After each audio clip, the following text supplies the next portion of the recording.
তাহলে গ্রাফ, আমরা গ্রাফের কয়েকটা নিয়ম পড়ব, ঠিক আছে? এবং ওই নিয়ম অনুযায়ী যদি আমরা শিখতে পারি, ইনশাল্লাহ আমরা সবগুলো গ্রাফই লিখতে পারবো। লক্ষ্য করো সবাই, এখানে ফার্স্ট একটা গ্রাফ দেওয়া, পাই চার্ট। ওকে, পাই চার্টটাতে কী বলছে, এটা একটা ফরম্যাট প্লাস একটা main graph. The pie chart below shows the time allocations of students daily activities. Describe the chart in at least 80 word. ওকে, এটা কোনো ফ্যাক্ট না, আমি শুধু দেখব এইখানে সাবজেক্টটা কি। সাবজেক্টটা হচ্ছে যে শোজের পরে থাকবে, the pie chart below shows the time allocations of students daily activities. Okay, so এখানে এটা হচ্ছে subject, the students time allocations of students daily activities. এই সাবজেক্টটা, এটা প্রত্যেকটা গ্রাফে এই শো কথাটার পরে থাকবে, শো কথাটার পরে থাকবে, এটা হবে আমার মেইন সাবজেক্ট। এরপরে আর কিছু দেখার দরকার নাই, আমরা জাস্ট চিত্রটা দেখব, ঠিক আছে? তো বোঝার সুবিধার্থে প্রথমে চিত্রটা খাতায় এঁকে নেবে, ঠিক আছে? একটু লক্ষ্য করো, এখানে ওই স্টুডেন্টদের যে টাইম স্পেন্ড করে, ওরা স্লিপিংয়ে টাইম স্পেন্ড করে কত পার্সেন্ট, এই কালারটা আমরা দেখব। যদি কালার ম্যাচ করে দেয়, আদার যদি এখানে বলে দেয় যে এটাই স্লিপ, তাহলে তো আরও সুবিধাজনক। তাহলে আর যদি না বলে দেয় তাহলে কালার ম্যাচ করতে হবে। স্লিপ বলতে কোনটা, এইটা। 30% ঘুমাই। তারপর স্কুল অ্যান্ড হাউসে থাকে 25%, মানে স্কুলে এবং ঘরে সময় কাটাই 25%। স্টাডি অ্যান্ড হাউস, ওকে, এটা স্টাডি দিলেই হবে। স্টাডিতে আমার টাইম স্পেন্ড করে কত, 20%। এরপর আছে রিক্রেশন, মানে বিনোদন, ওরা বিনোদন করে অনলি 12%-এর জন্য, মানে 12%। আদার্স, অন্য অন্য কাজ করে 8%, এবং প্লে এবং খেলাধুলা করে 5%। এই ছিল টোটাল গ্রাফটা। আগে বুঝবো আমরা, বোঝার পরে গ্রাফটা যখন আমরা লিখবো, এইটা একটা ফরম্যাট প্লাস একটা এইটার জন্য মেইন গ্রাফ এবং অন্য অন্য গ্রাফের জন্য এটা একটা ফরম্যাট। তো আমরা গ্রাফ কীভাবে লিখবো একটু লক্ষ্য করি। আমরা প্রথমে যে কাজটা করব, এই পাড়া পাড়া করে লিখবো, 1 পারা 2 পারা 3 পারা 4 পারা, 4টা পারা করে লিখবো যাতে সুন্দর হয় লেখাটা। প্রথম পারাটা হচ্ছে শিরোনামটা, ওকে, বা টাইটেলটা, হ্যাঁ শিরোনাম। এখানে হেডিংটা, the provided pie chart reveals information about, আমরা শুধু এতটুকু মুখস্থ করব। এরপর যে সাবজেক্টটা ছিল ওই যে the time allocations of students daily activities, ওই উপরে সাবজেক্টটা এখান থেকে দেখে দেখে লিখব। তারপর দিব সাচেস মানে যেমন, যেমন দিয়ে ওই যে উপরে যে নামগুলো আছে ওইগুলো দেখে দেখে লিখব, যেমন study, recreation, play, school and house and sleep. তার মানে এই সম্পূর্ণটা এখানে দেখে দেখে লেখা হচ্ছে, শুধু the provided pie chart reveals information about, এতটুকু শুধু মুখস্থ করতে হচ্ছে, ঠিক আছে? তারপরে এই গেল প্রথম ধাপ ক্লিয়ার। এবার সেকেন্ড ধাপে আমাকে বর্ণনা করতে হবে। তো বর্ণনার সময় আমি এতটুকু কীভাবে করব, মাইন্ডেড, মনে রাখবা। এখানে আমার কাজ হচ্ছে সর্বপ্রথম আমি লিখব সবার হায়েস্টটা, কোনটা লিখব, হায়েস্ট, যে as is observe from the pie chart, এগুলো হচ্ছে কানেক্টরগুলো দিলে আমার লেখাটা সুন্দর হবে, এবং কানেক্টরই আমাকে অন্যদের চেয়ে ভিন্ন রকম একটা আভাস দিবে, যেটাতে টিচার আমাকে বেশি মার্ক দিতে বাধ্য। তো আমি লিখবো as is observed from the pie chart that, এই যে স্লিপিং, দেখো স্লিপিং কিন্তু সবচেয়ে বেশি ছিল এইখানে যদি আমরা লক্ষ্য করি, স্লিপিং ছিল সবচেয়ে বেশি, হায়েস্ট। তাহলে আমি হায়েস্টটা সবার আগে লিখব। কি লিখব, যে sleeping represent the largest portion of the daily activities, that is 30%, এটা হচ্ছে সবচেয়ে বেশিটা। তারপরে আমি লিখব সবচেয়ে কমটা, যে ওয়ারএস দিব, এখানে একটা কমা দিয়ে লিখব কি, ওয়ারএস। প্লেয়িং কিন্তু 5% ছিল সবচেয়ে কম games. Playing games is undoubtedly the smallest part of the chart, which represent only 5% in the chart. এটা হচ্ছে সবচেয়ে কম। তার মানে সর্বপ্রথম লিখবো সবচেয়ে হাইয়েস্টটা, মানে হাইয়েস্ট বলতে সবচেয়ে বেশি যেটা। এরপর লিখবো লোয়েস্ট মানে সবচেয়ে যেটা কম। তাহলে এইখানে সব কিছু ঠিক থাকবে, জাস্ট তুমি এখানে এই যে স্লিপিং আর এখানে লিখছি প্লেয়িং গেমস। অন্য অন্য গ্রাফ যখন আমরা লিখবো পাই চার্ট, জাস্ট অন্য অন্য জায়গাতেও আগে হাইয়েস্টটা লিখবো, পরে লোয়েস্টটা লিখবো, শুধু এখানে নামটা চেঞ্জ করে দিব আর এখানে নামটা চেঞ্জ করে দিব। আমি বোঝাবো সামনে, উদাহরণ সহ বুঝিয়ে দিব। এখন হাইয়েস্ট গেল, লোয়েস্ট গেল, এবার লিখবো সেকেন্ডে যেটা আছে, দ্বিতীয় পজিশনে যেটা আছে। এখানে যদি দেখি এটা ছিল ফার্স্ট পজিশনে, সেকেন্ড পজিশনে ছিল এটা কি, স্কুল অ্যান্ড হাউস। এবার আমি সেকেন্ড পজিশনটা লিখব। তারপরে সেকেন্ড পজিশনটা লেখার জন্য আমরা যেটা দেবো, একটা কানেক্টর ইউজ করব, moreover it is apparently presented that, এই কানেক্টরটা আমি ইউজ করব। ইউজ করার পরে লক্ষ্য করো, এখন স্কুল অ্যান্ড হাউসে ছিল 25%, কতটুকু ছিল 25%। এখানে আমরা লিখছি a fourth of the total time, time হইলে টাইম, অন্য কিছু হইলে অন্য কিছু, মানে আমরা যখন এডিট করব। তো a fourth of the total time মানে কি 25%, কিন্তু টোটাল 100 ভাগের 4 ভাগের 1 ভাগ। এই যে 100 মানে আমার তো সম্পূর্ণ গ্রাফটা মিলে কত পার্সেন্ট, 100%। 100%-এর ভিতরে 25% মানে হচ্ছে 4 ভাগের 1 ভাগ। তাহলে আমরা এখানে যদি একটু স্যারকে একটু ভিন্ন রকম লেখার জন্য লিখতে পারি এ ফোর্থ অফ দ্য টোটাল। যদি এটা 20% হইতো লিখতে পারতাম এ ফিফথ অফ দ্য টোটাল। 10% হলে লিখতে পারতাম এ 10th অফ দ্য টোটাল।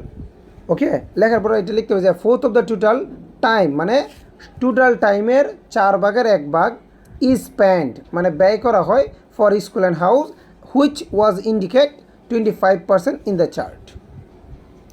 এখন যারা এখানে ফোর্থ অফ দ্য টোটাল অথবা ফিফথ অফ দ্য টোটাল যারা এইভাবে লিখতে পারেন না, তারা কিভাবে লিখবেন আমি এর পরের গ্রাফটাতে আমি উল্লেখ করে দিচ্ছি, ঠিক আছে? এইখানেও তোমরা ওই নিয়মে লিখতে পারবা, আমি পরেরটাতে উল্লেখ করছি। এটাকে শেষ করি। এরপরে তাহলে সেকেন্ড পজিশন গেল, ফার্স্ট গেল, একবারে লাস্ট গেল, কোনটা গেল, লাস্ট গেল, এবং সেকেন্ডটা গেল। এবার লিখবো থার্ড পজিশনটা। থার্ড পজিশনে কে আছে? থার্ড পজিশনে আছে আমার এখানে এই 20%, এটা হচ্ছে স্টাডি। এটা কি নিয়ে?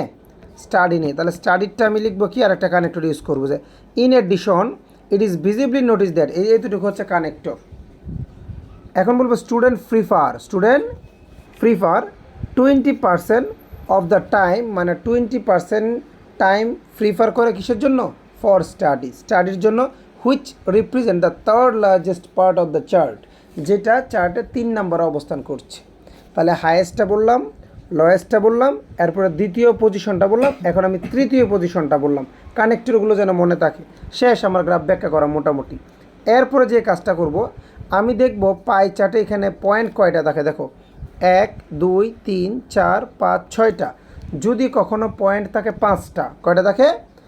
6টা থাকলে কী করবো আমি একটু দেখাই। 5টার উপরে যদি থাকে, 5টার উপরে থাকলে এই অন দ্য আদার হ্যান্ডের লাইনটা লিখবো। আর যদি 5টার উপরে না থাকে তাহলে অন দ্য আদার হ্যান্ডের লাইনটা লেখা, তো এই লাইনটাই লেখার দরকার নেই। টোটাল এই লাইনটা আমার শুরু হবে আরেকবার এই টেকিং এ ক্লোজার লুক থেকে। আর এখানে যেহেতু 6টা আছে, কয়টা আছে? 6টা। তাহলে এই অন দ্য আদার হ্যান্ডের লাইনটা আমরা লিখবো 6 নম্বরটা লেখার জন্য, যে on the other hand only 8%, ওই রিক্রিয়েশনের জন্য যেটা ব্যবহার হইতো, রিক্রিয়েশনের জন্যই তো, না সরি, আদার্স ওয়ার্কের জন্য, আদার্স অন্য কাজের জন্য, যে অনলি 8%। আমি চাইলে এখানে ভুল করছি, এখানে 12%টা দেওয়া দরকার, কারণ সিরিয়ালে যদি আসতেছি মানে রিক্রিয়েশনের জন্য কত পার্সেন্ট ছিল? 12%, আর এখানে যে 8%, ঠিক আছে? তাহলে আমি বলবো on the other hand only 12% time is spend for, এখানে কী দিতে পারি? রিক্রিয়েশন। আদার্সের জায়গায় কী দিব? রিক্রিয়েশন, মানে বিনোদনের জন্য তোমার মাত্র 12% টাইম কী করা হয়? স্পেন্ড করা হয় of their daily work in their life. Clear?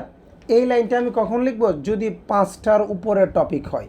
আর যদি 5টা টপিক হয় এই লাইনটা লেখার দরকার নেই।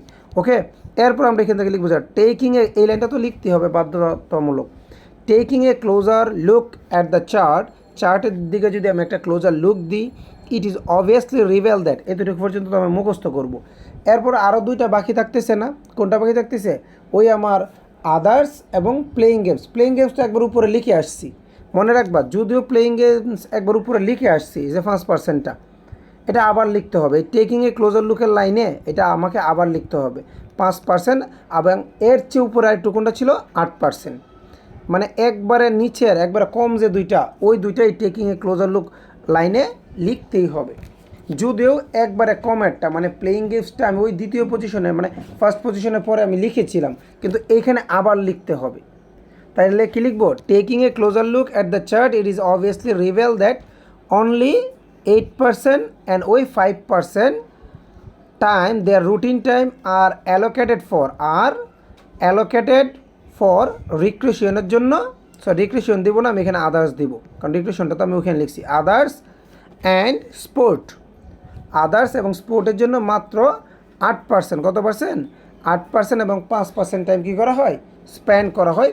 হুইচ আর কম্পারেটিভলি, এই যে এই লাইনটা important, which are comparatively lawyer, যেটা কি মানে সাধারণত কম, কার চেয়ে কম? ওই যে ফার্স্ট সেকেন্ড থার্ডের চেয়ে। ফার্স্ট কোনটা ছিল? Sleeping, staying, school and home, house এবং স্টাডির চেয়ে।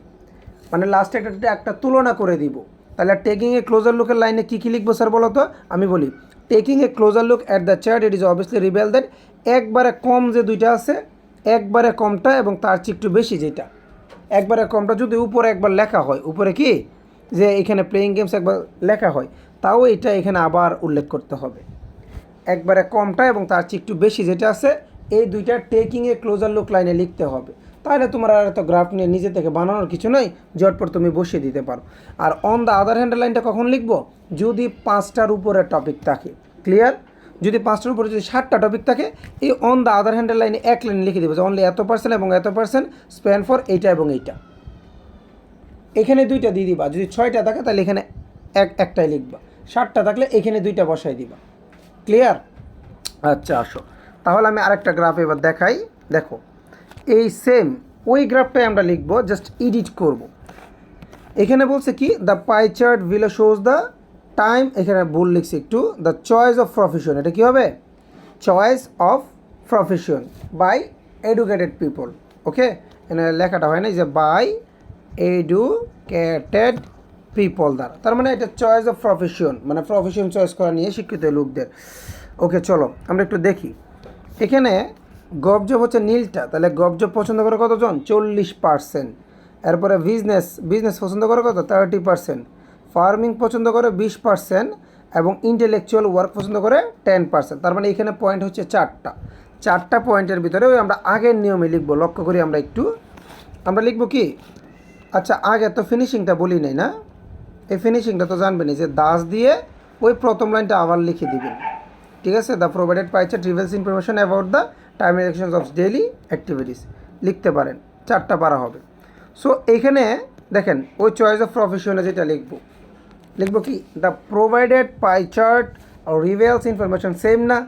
About the choice of profession, ওইখানে লিখছিলাম the time allocations of students, আর এখানে লিখবো চয়েস অফ প্রফেশন, একবারে সেম, খালি এই জায়গাটা আমরা এডিট করতেছি বাই এডুকেটেড পিপল। মানে উপরে যে সাবজেক্টটা দেওয়া থাকবে আমি সেম সাবজেক্টে লিখবো সাচেস, ওই নামগুলো লিখে দিলাম। ওইখানে লিখছিলাম স্লিপ, স্কুল, হাউস, আর এখানে লিখবো government job, farming, business and intellectual work. কোনো ডিফারেন্ট নাই, জাস্ট আমরা নামটা চেঞ্জ করেছি, নামগুলো চেঞ্জ করেছি। আর বাকিগুলো ঠিক সেম একই কাজ করব। এই কারণে আমাদের গ্রাফগুলো সহজ হয়ে যাবে যদি পাই চার্ট আসে। লিখবো as is observe from the pie chart that, এই যে এখানে স্লিপিং লিখেছিলাম আগেরটাতে, বাকি সব same. Sleeping represent the largest portion of the chart, the portion of the choice of profession, ওইখানে লিখছিলাম টাইম অ্যালোকেশনস, আর এখানে লিখবো কি? Choice of profession. নামটা চেঞ্জ করে লিখতে হবে choice of profession by educated people, that is 40%। Whereas, এই দেখো হোয়ারেজটা ঠিক আছে। ওই যে এখানে দিয়েছিলাম প্লেয়িং গেমস, কি দিয়েছিলাম?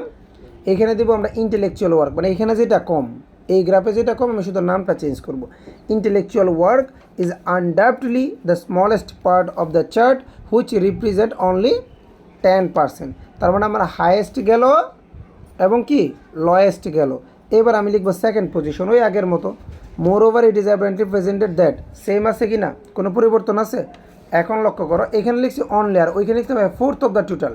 এখানে কেন অনলিতে আসছে দেখো, 30%কে যদি আমি ফোর্থ অফ দ্য 100কে ভাগ করলে 30% আসে না, তাহলে এখানে ফোর্থ অফ দ্য টোটালও লেখা যাবে না, ফিফথ অফ দ্য লেখা যাবে না, 10th অফ দ্য লেখা যাবে না।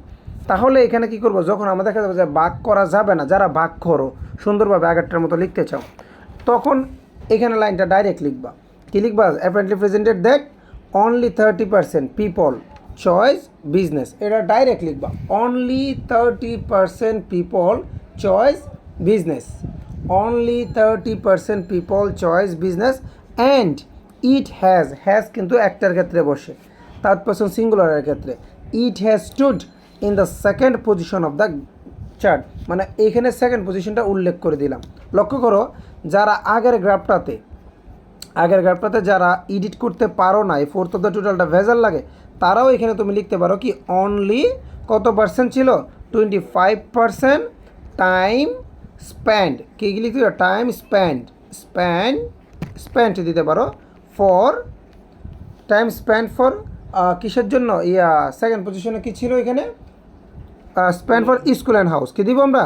School and house and it has, কি লিখবো, and it has stood, it has stood in the second position. ওই নিচেরটার মতো করে লিখবো। যারা ফোর্থ অফ দ্য টোটাল এভাবে ভাগ করতে পারো না তারা ওই এই নিয়মে লিখবা। কোন নিয়মে? এই যে এই নিয়মে লিখবা, এই যে এখানে লিখবা যে কই, হ্যাঁ, ওয়ার sorry, it is represented that only 30% people choice business and it has stood in the second position in the chart। তার মানে কী দাঁড়ালো, আমি যদি ওইভাবে এডিট করতে না পারি ডাইরেক্ট লিখবো যে এত পার্সেন্ট পিপল চয়েস এটা, অথবা এত পার্সেন্ট টাইম স্পেন্ড ফর এটার জন্য, এবং it has stand in the second position. Second position তখন উল্লেখ করে দিতে হবে, আর ওইখানে উল্লেখ করতে হয় নাই। ক্লিয়ার? এরপরে যাবো থার্ড পজিশনটা আগের মতোই, যে in addition it is visibly notice that 20% educated people prefer, আর ওইখানে ছিল কি স্টুডেন্ট প্রিফার, আর এখানে বলতেছি কি এডুকেটেড পিপল প্রিফার, মানে যেখানে যার নামটা শুধু চেঞ্জ করলে হবে, যে 20% এডুকেটেড পিপল প্রিফার ফার্মিং, তারা ফার্মিং পছন্দ করতেছে, which represent in the third largest part of the chart. 3 নাম্বারটা বলে দিলাম। তাহলে আমার কী গেল, 1 নাম্বার গেল, লাস্টেরটা গেল, 2 নাম্বার গেল, 3 নাম্বার গেল। এইবার বলেছিলাম কি যদি 5টার বেশি থাকে, এখানে কি 5টার বেশি আছে, তার মানে ওই অন দ্য আদার হ্যান্ডের লাইনটা আমরা এখানে লিখে নিই। দেখো এই যে এখানে লাইনটা লিখে নিই, কোনটা, ওই এখানে আমি দেখাই দিই আরেকবার, এই যে অন দ্য আদার হ্যান্ডের লাইনটা, এই যে এইটা, এই লাইনটা লিখে নিই। কেন? ইনফরমেশন যদি কম থাকে তাহলে ওই লাইনটা লেখার দরকার নেই, ডাইরেক্ট টেকিং এ ক্লোজার এখানে চলে যাবো। এই যে taking a closer look at the chart, আমি টেকিং এ ক্লোজার লুকে কী লিখতে হবে, একবারে কমটা এবং তার আগেরটা। তাহলে ইট is obviously reveal that only 10% মানে একবার ইন্টেলেকচুয়াল ওয়ার্ক, আর 20% হচ্ছে কি farming people choice farming, sorry একবারে কমটা মনে হচ্ছে, হ্যাঁ এটা ইন্টেলেকচুয়াল। কত? 10% এবং 20% পিপল চয়েস ফার্মিং এবং কি intellectual work, which are comparatively lower than, কার চেয়ে লোয়ার, ওই গভ জব এবং কি বিজনেস হচ্ছে, বাকি দুইটা চেয়ে দুইটা কি কম। এই মানে সবগুলো সেম কি না বলো, জাস্ট এডিট করতে জানতে হবে। ওকে, এখানে সবগুলো শিখতে হয় না। তারপর আমরা লিখব the provided pie chart reveals information about the choice of profession by educated people such as এইটা। এই সাচেসটা লিখতে হবে না, এটা বলে চলে আসছে। লাস্টে সাচেসটা দিবা না, সাচেসটা দিব কোথায়, শুধু প্রথমে, আর লাস্টে শুধু এখানেই শেষ করে দিব। ক্লিয়ার? এই ছিল প্রফেশন নিয়ে। এখানে সেম আর একটা আছে যে এটা কি নিয়ে, হাউস হোল্ড ইনকাম নিয়ে। আমি এটাও বলে দিচ্ছি। দেখো এখানে আমরা দেখি এখানে ইনফরমেশন কয়টা। সো এখানে যদি আমরা লক্ষ্য করি, দেখো প্রথমে বলছে ফুডে যাই 25%, এরপরে এডুকেশনে যাচ্ছে কত, 22%, এরপরে ক্লোথে যাচ্ছে 30%, তারপরে তোমার পাওয়ারে যাচ্ছে কত, 5%, ট্রান্সপোর্টে যাচ্ছে কতটুকু, ট্রান্সপোর্টে যাচ্ছে তোমার 50%, ট্রান্সপোর্ট কালার কোনটা, এটা মনে 12%, আর সেভিংয়ে যাচ্ছে 50%, আদার্সে যাচ্ছে কত পার্সেন্ট, আদার্স কোনটা, এইটা না, আদার্স এটা মনে হয় 8%, দেখা যাচ্ছে না, 8%, আদার্সটা কত, 8%। তাহলে এখানে কয়টা দেখো তো, 1 2 3 4 5 6 7টা, তার মানে দেখা যাচ্ছে 5টার চেয়ে 2টা বেশি। অন দ্য আদার হ্যান্ডের লাইনটা এখানে আসবে, সেমই আগের মতো যাই। দেখো the provided pie chart reveals information about the household income distributed into different categories such as এইটা মানে এগুলো তো দেওয়াই থাকবে উপরে, ঠিক আছে।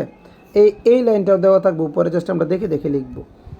এরপর কি লিখবো sir, as is observe from the pie chart. আগে কোনটা লিখবো, সবচেয়ে বড়টা, যে স্লিপের জায়গায় কী লিখতেছি, স্লিপ এবং গভ জবের জায়গায় food represent the largest portion of the household income, that is 25%, whereas power সবচেয়ে কম ছিল, is undoubtedly the smallest part of the chart which represent only 5% in the chart. Highest লিখলাম, লোয়েস্ট লিখলাম। এবার কোনটা লিখবো, সেকেন্ড পজিশনটা। কী লিখবো, যে moreover it is evidently presented that, এই যে এইটাও দেখো ডাইরেক্ট লিখছি, only 22% household income is distributed, মানে কি বন্টন করা হয়, ওটা তো বলে দিবি যে ডিস্ট্রিবিউটেড নাকি তোমার ওই যে চয়েস, এটা কিন্তু তোমাকে এডিট করতে হবে, যে ডিস্ট্রিবিউটেড ফর এডুকেশনের জন্য, and it has stood in the second position in the chart. Clear? এখন বিষয়টা একটু লক্ষ্য করো, in addition it is visibly notice that, আরেকটু যদি আমরা লক্ষ্য করি, এখন কোনটা লিখবো আমরা, 3 নাম্বারটা, যে 50% household income is distributed for saving which represent in the third largest part of the chart. একবার আগেরটার মতো কিনা বলো তো, জাস্ট আমরা এডিট করলাম। এই যে অন দ্য আদার হ্যান্ডের লাইনটা এখানে আসবে, কারণ এখানে ইনফরমেশন 5টার বেশি। অন দ্য আদার হ্যান্ড দেখো এখানে একসাথে 2টা লিখে দেবো, কারণ 7টা যে ইনফরমেশন। কী লিখবো? Only 30% income and 12% income distributed for এইটা এবং এইটা, ক্লোথ এবং ট্রান্সপোর্টের জন্য। এটা ডাইরেক্ট লাইন। বাড়তি যেটা থাকবে 5টার উপর এগুলো কী হবে? ডাইরেক্ট। এরপর লিখবো taking a closer look at the chart it is obviously reveal that only, ওই যে এখন কোনটা লিখবো? একবারে কমটা এবং তার উপরেরটা, যে অনলি 5% মতো 8%। Household income distributed for আদার্সের জন্য 8% এবং পাওয়ারের জন্য কত? 5%, which are comparatively lower than cloth, transport, saving, education and food. তার মানে এখান থেকে দেখা যাচ্ছে তুমি যদি একটা গ্রাফ ভালো করে পড়ো আর বাকিগুলো জাস্ট একবার করে রিডিং পড়ো, আই থিঙ্ক তোমার ক্লিয়ার হয়ে যাবে। ওকে, সব শিখতে হয় না, জাস্ট এডিট আমি দেখাই দিচ্ছি। তারপর লাস্টে এইভাবে লিখতে পারো two conclude it is clearly presented that the pie chart completely highlights the house hold income in a family. এই ফিনিশিংটা যদি সব জায়গায় লিখো আরও সুন্দর হয়। ওইখানে তো দাস দিয়ে লিখতেছো, দাস দিয়ে না লিখে যদি to conclude it is clearly presented that the pie chart completely highlight the ওই চয়েস অফ প্রফেশন, তারপরে কি time allocation of the students, তারপর household income in the family, এইটা লিখলে সবচেয়ে সুন্দর। ওকে, তাহলে ভিন্ন হয়, একবার উপর একটা মতো হয়ে যাচ্ছে না। এখানে তুমি মার্ক পাবা ভালো। টিচারকে যত তুমি ইনফরমেশন দিতে পারো এক্সট্রা অন্যদের চেয়ে আলাদা। এনভায়রনমেন্ট পলিউশন দেখো এটা একটু ভিন্ন, কিছুটা ভিন্ন, তবে আমি বলে দিচ্ছি ভিন্ন না, একই রকম, 1-2টা লাইন একটু অন্যরকম। যদি চলে আসে আমি বুঝাই দিই। এনভায়রনমেন্ট পলিউশনে দেখো এটা হচ্ছে পলিউশন নিয়ে। এখানে প্রথমত হচ্ছে আদার্স কি নিয়ে? কত percent? 7%। Power house 2%। House hold waste কত পার্সেন্ট? 15%। গাড়ি মানে ভেহিকেলস 15%। ইন্ডাস্ট্রিয়াল ওয়াস্ট কত? 60%। মানে এটা হচ্ছে পরিবেশ দূষণ। এখানে কয়টা আছে? 1 2 3 4 5টা। অন দ্য আদার হ্যান্ড লাইনটা লিখতে হবে না। আসো এখানে যখন আমরা লিখবো এই যে আগের মতোই দেখো আমরা লিখবো the provided pie chart reveals information about the source of environment pollution such as industrial waste and toxic chemical, vehicles, power house, house hold waste and others. ওই আগের মতো লিখবো। এইটাতে তুমি 2 মার্কের মতো পাবা। কোন জায়গাটা? জাস্ট এই জায়গাটাতে প্রথমে যে ইনফরমেশনগুলো আমরা প্রোভাইড করি এইখানে আমরা প্রায় 2 মার্কের মতো পাবো। Clear sir? আচ্ছা, লক্ষ্য করেন। এরপরে এতটুকু যাওয়ার পরে এখন লিখবো as is observe from the pie chart that এই industrial waste and toxic chemical, এই প্রথম নামটা আমরা লিখবো সুন্দরভাবে, প্রথমটা এডিটটা, যে represent the largest portion of the source of pollution that is 60%। শেষ না?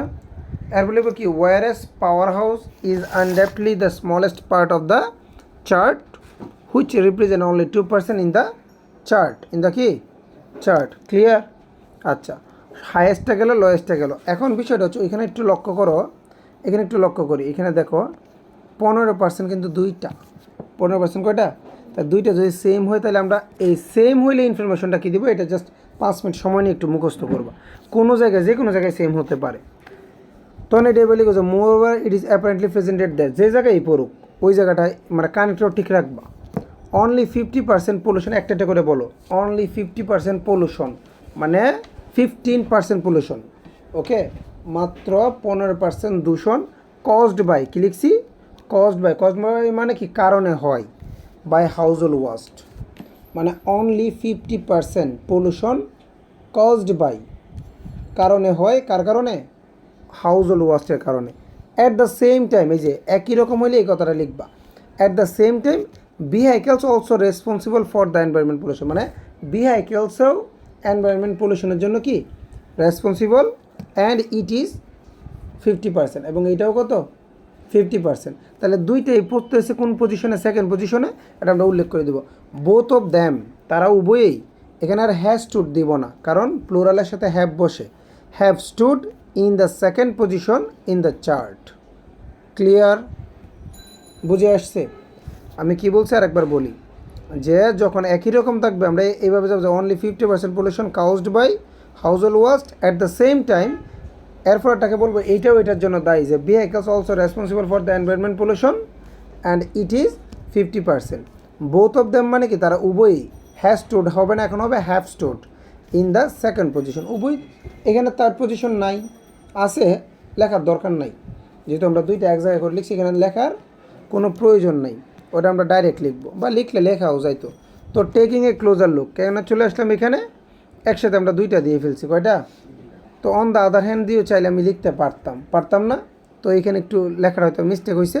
তুমি চাইলে অন দ্য আদার হ্যান্ড দিয়ে একটা লিখে পরে টেকিং এ ক্লোজার লুকে যেতে পারো, কারণ ওইখানে আমরা বলে ফেলছি কয়টা, 4টা বলে ফেলছি অলরেডি। এখানে আছে কয়টা আমার টোটাল 5। আচ্ছা সরি, এখানে তো আছে 5টা, তাহলে অন দ্য আদার হ্যান্ডের লাইনটা আসবে না, সরি।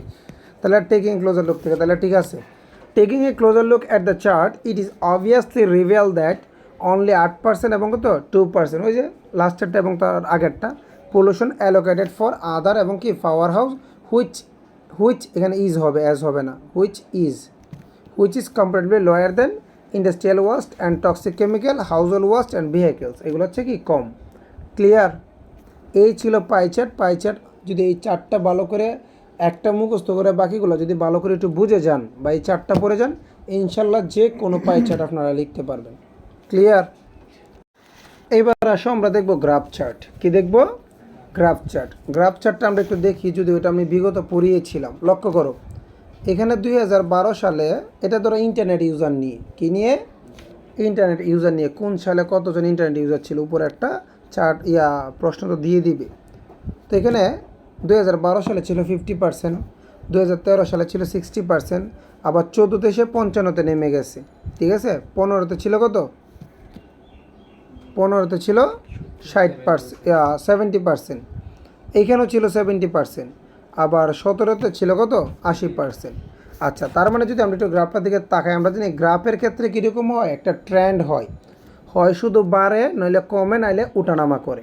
গ্রাফের ক্ষেত্রে এই ট্রেন্ডগুলো মনে রাখতে হবে, যে বাড়লে ইনক্রিজ টু, কমলে ডিসক্রিজ টু, উঠানামা করলে রাইজ অ্যান্ড ফল।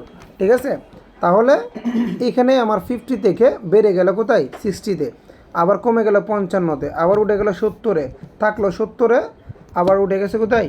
80-তে। তার মানে এটা উঠানামা করতেছে, আর উঠানামার ইংলিশটা কি? রাইজ অ্যান্ড ফল। তাহলে এটা আমরা লিখবো রাইজ অ্যান্ড ফল দিয়ে। লক্ষ্য করো, তবে এখানে একটা বিষয় মনে রাখবা, এখানে কম্পেয়ার হবে কিন্তু প্রথম দুইটা এবং এই দ্বিতীয়টার সাথে আবার তৃতীয়টা, এই 3টা সকল গ্রাফ আগে কম্পেয়ার করবা, বাকিগুলোকে আমরা লিখবো, আমি বুঝাই দিব। দেখো, এখানে বলছে first the graph shows the internet user of Bangladesh, এটা ফার্স্ট লাইনটা লিখলে প্রথম প্যারাটা। এরপর তুমি এখানে হেডিংয়ে যাবা, হেডিংটা শুরু করবা according to the graph chart, অথবা ওইখানেটাও লিখতে পারো, as is observe from the pie চার্টের জায়গায় লিখবা গ্রাফ চার্ট। তুমি ওইটার এটা মিক্স করেও লিখতে পারো, কোনো প্রবলেম নেই। ঠিক আছে, যেভাবে বুঝো। তো according to the graph chart, এইখানে কি করবা, ওইটাতে তো লিখতাম আগে সবার বড়টা এবং সবার কমটা, এখানেও সেমই, আগে হায়েস্ট লিখবা, এরপরে লোয়েস্ট লিখবা। এই যে দেখো, the lowest percent was in the year of 2012, কারণ 50% ছিল সবচেয়ে কম, তো 2012 সালে কত ছিল? সবচেয়ে কম ছিল, এবং 2017-তে ছিল সবচেয়ে বেশি। তাহলে আমি বলবো যে the lowest percent was in the year of 2012 and it was কত? 50%। আর হলো the highest percent was in the year of 2017 and it was কত? 80%। তাহলে আমি হায়েস্ট এবং লোয়েস্ট বললাম, বলার পরে আমি ট্রেন্ডটা বলবো, যে ট্রেন্ডটা কি শুধু বাড়তেছে নাকি কমতেছে নাকি উঠানামা করতেছে। আমি বলবো যে the graph also shows that, গ্রাফটা আরেকটা বিষয় শো করতেছে যে দ্য ইন্টারনেট ইউজার, এই যে ট্রেন্ডটা এইটা কিন্তু খুবই ইম্পর্টেন্ট। এইটা বুঝতে পারলে টিচাররা তোমাকে মার্ক দেবে, যদি দেখে যে এটা তুমি সুন্দর করে লিখতে পারছো। দ্য ইন্টারনেট ইউজার কী করছে? রাইজ অ্যান্ড ফল, মানে ওঠানামা করছে, কত থেকে? 50% থেকে 80%। ওইটা তোমার পার্সেন্ট যত দেওয়া থাকবে তুমি তত লিখবা। কত সাল? ফ্রম দ্য ইয়ার 2012 থেকে 2017, তোমার সাল যত দেওয়া থাকবে তত লিখবা। ওকে, তো এই যে এই অংশটাই কিন্তু মেইন, হেডিং এইটাই মেইন, বাকিটা টিচাররা পরে কিনা সন্দেহ। ক্লিয়ার? তবে বাকি বর্ণনাটা কীভাবে দিব আমরা একটু দেখাই, যে 1 পারা 2 পারা হয়ে গেল। বর্ণনাটা দেওয়ার জন্য আমরা যে কাজটা করবো, লিখবো ইন 2012, মানে 2012। আমরা একটা করে বর্ণনা করবো। আমি কি বলেছি একটু লক্ষ্য করিও, তোমাদের বর্ণনাটা সিস্টেম হবে এইটা আলাদা বলবা, এটা আলাদা বলবা, পরে এই দুইটাকে একসাথে কম্পেয়ার করবা, এরপরে এইটাকে বলবা, পরে এই দুইটাকে কম্পেয়ার করবা। আমি একটু দেখাই দিই, এই বিষয়টা মনে রাখবা। আমি একটু আমি সিস্টেমটা বলি আগে তুমি 1 নাম্বারটা বলবা, মানে এরপরে 2 নাম্বারটা বলবা সিরিয়ালে। তো আমি বলবো কি, ইন 2012 দ্য ইউজার ওয়ার, এটা ওয়ার হবে, হবে the user were, WERE, were 50%। 12 সালে ইউজার ছিল 50%, এবং ইন 2013 দ্য ইউজার ওয়ার কত 60%। দেখো আমি কিন্তু আলাদা আলাদা বলছি, সালও বলছি এবং দ্য ইউজার ওয়ার কথাটাও আলাদা আলাদা বলছি। বলার পরে দুইটা বললাম যে ইন 2012 ব্যবহারকারী ছিল কত 50% এবং ইন 2013 দা এইখানে ব্যবহারকারী কত ছিল, এখানে ব্যবহারকারী ছিল 60%। তো আমরা এখানে বলবো যে ডিউরিং দিস পিরিয়ড মানে দুইটার ভিতরে একটা কম্পেয়ার করবো। কম্পেয়ারটা মানে তুলনাটা কি দেওয়া থাকবে গ্রাফে, না আমাকে বিগ করে বের করতে হবে যে during this period the user বাড়ছে নাকি কমছে। 12 থেকে 13-তে কিন্তু 10% বেড়ে গিয়েছিলো, 60-এ চলে গিয়েছিলো। তোমরা গ্রাফটা আগে এঁকে নিও খাতায়। তো the user increase two user বেড়ে গিয়েছিল কত 50 থেকে 60 মানে 10% বেড়েছিল।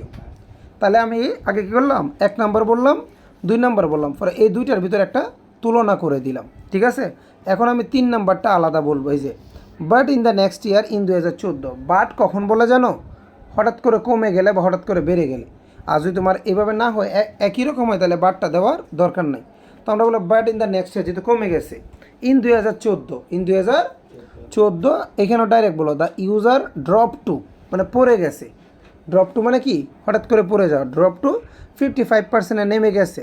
এবং এটা আগের বছর হচ্ছে কমছে কত, আগের বছর মানে কত ওই দ্বিতীয়টা যে অ্যান্ড ইট ডিসক্রেসড আগে মানে আগে 60 থেকে কমে গেছে কোথায় 55। আমি আর একটু তারপরে দেখাই আনি যে ছিল 60-এ 60 থেকে কমে গেছে কোথায় 55-তে। তাহলে বলতে পারি যে ইট ড্রপ টু 55-এ পড়ে গেছে, ড্রপ পড়েছে। এবং তাহলে এটা আগের বছর হচ্ছে কমছে কত, আগে ছিল 60 আর এখানে কত 55, তাহলে আগের বছর হচ্ছে কমছে কত 5%, কত পার্সেন্ট।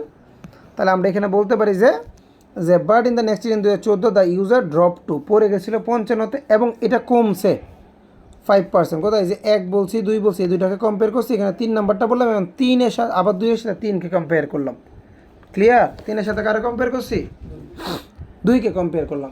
এই 3টা সবসময় কম্পেয়ারটা সকল গ্রাফে তুমি কম্পেয়ার করবা, শুধু গ্রাফে প্রথমটার সাথে দ্বিতীয়টা, দ্বিতীয়টার সাথে তৃতীয়টা। আচ্ছা, কম্পেয়ার করার পরে যদি গ্রাফের সংখ্যা কম থাকে, কয়টা থাকে ধরো অ্যাটলিস্ট 6টা, কয়টা যদি 6টার মতো থাকে, কয়টা 6টার মতো থাকলে তুমি এই 3টার পরে তুমি হাওয়ার ইউজ করবা। কি ইউজ করবা হাওয়ার দিয়ে কি লিখবা, যেহেতু দুইটা সেম ছিল 70 ছিল 15 তো 16তেও তো লিখবা হাওয়ার ইন 2015 এবং in 2016 the percent did not change. Did not মানে কি কোনো পরিবর্তন হয় না। এটা কখন বলবা, যে সালগুলোতে দেখবা কোনো পরিবর্তন নাই ওই সালগুলো একসাথে বলবা যে এত সাল এবং এত সালে the percent did not change মানে পার্সেন্টের কোনো পরিবর্তন হয় নি এবং ইট ওয়াজ কত দুইটাতেই 70% ছিল। অ্যান্ড সব জায়গায় কি সমান থাকবে, হয়তো তোমাকে একটা রাইজ অ্যান্ড ফল দিল কিন্তু ওইখানে তো সমান নাই, মানে এইটাও ওঠানামা এক একটা এক এক রকম, তখন তোমাকে ভিন্নভাবে লিখতে হবে না। আচ্ছা ওইটা আমি দেখিয়ে দিব। আগে এটা জানো কি যে একই রকম হইলে কি লিখবা যে ডিডন্ট চেঞ্জ, যে এত সালে এবং এত সালে the percent didn't change and it was কত 70%। অ্যাগেইন আবার উই নোটিসড দ্যাট আমরা আরেকটা বিষয় লক্ষ্য করি যে ইন দ্য ইয়ার 2017 যে 2017 সালে এই অ্যাগেইনটা কখন লিখবো একবারে সবার শেষেরটা, তো সবসময় এই কথাটা লিখতে হবে যে again we notice that in the ইয়ার 2017 2017 সালে দ্য ইউজার ওয়ার ব্যবহারকারী ছিল বা ব্যবহারকারী রেকর্ডেড 80% করছে, এটা লিখবো আমরা সবসময়। That was the highest percent of the graph. এটা কোনটা সবার বড়টা এইভাবে লিখতে হবে অ্যাগেইন উই নোটিস দ্যাট দিয়ে এবং রেকর্ড ডেট দিয়ে। ক্লিয়ার, লাস্ট আবার দিব দাস দ্য গ্রাফ, অথবা ওই যে টু কনক্লুড ওইখানে লিখছিলাম না লাইনটা, ওই লাইনটা এই যে হাইলাইট করছে এই লাইনটা এখানে দিতে পারো সুন্দরভাবে, অথবা এটাও দিতে পারো the show the rise and fall. ওই যে 3 নাম্বার লাইনটা কোনটা, এই যেখানে যে 3 নাম্বার লাইনটা লিখি না, এই 3 নাম্বার লাইনটা এখানে লাস্টে দিয়ে দিবা, ডাইরেক্টর কথাটা কাটা যাবে এটা বল। ক্লিয়ার, এই ছিল গ্রাফ। এখন কথা হচ্ছে গ্রাফ যদি তোমার অনেকগুলো আসে, অনেকগুলা কীরকম এই যে দেখো এটাও একটু দেখাই দিই, এটা শুধু ইনক্রিজিং, এটা কি ইনক্রিজিং লক্ষ্য করিও। 2005 সালে একটা ছিল, 5 সাল থেকে 6 সালে বেড়ে গেছে, 7-এ আরও বেড়ে গেছে, বাড়লো মানে বেড়ে জাস্ট এটা বেড়েই গেল। তাহলে এটা কি গ্রাফ, এটা কি রাইজ অ্যান্ড ফল নাকি শুধু ইনক্রিজিং, তাহলে এটা শুধু ইনক্রিজিং।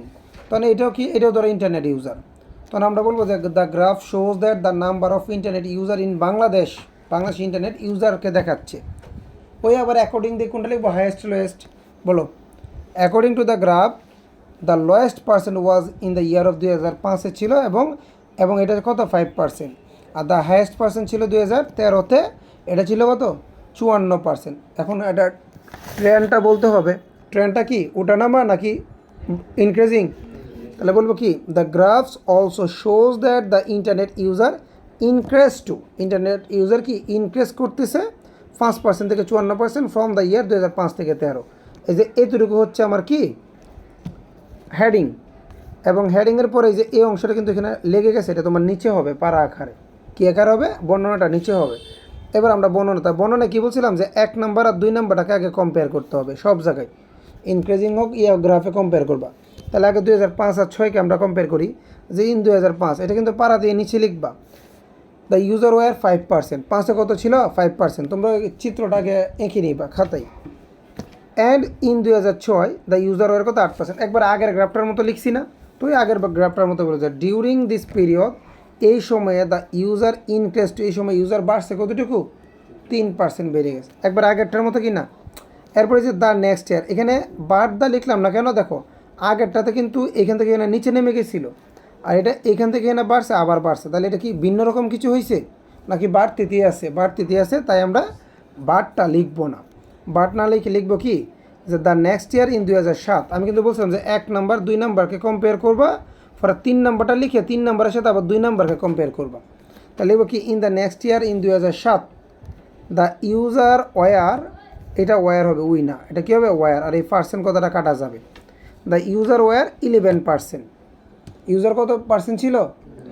2007-এ ছিল ইউজার ছিল 11%, এবং এইটা ওই যে কার সাথে কম্পেয়ার করবো, যে 2-এর সাথে, এবং এটা ইনক্রিজ টু, এটা বেড়ে গেছে কত পার্সেন্ট বাড়ছে, 11-তে কত 6 কত ছিল, 6 ছিল 8%, আর এখানে হচ্ছে 11%, তাহলে বাড়ছে কত 3%। যে ইট ইনক্রিজ টু 3% করতে গেছে 2 থেকে 3 নাম্বার, মানে কত 6 থেকে 7-এ, এটা বেড়ে গেছে 3% ফ্রম 2006 টু 2007। ক্লিয়ার? তাহলে 1 2 3 আমি সবসময় একই নিয়মে বলবো, যে কোনো জায়গায় হোক 1 2 3, প্রথমে 1-এর সাথে 2 কম্পেয়ার করবো, পরে আবার 3 এক্সট্রা বলে 3-এর সাথে আবার 2কে কম্পেয়ার করব। এখন আসো, আগের গ্রাফটাতে বলছিলাম যখন কম থাকবে 1 2 3 বলার পরে কি বলবো, হাওয়াবাদ দিয়ে শুরু করব।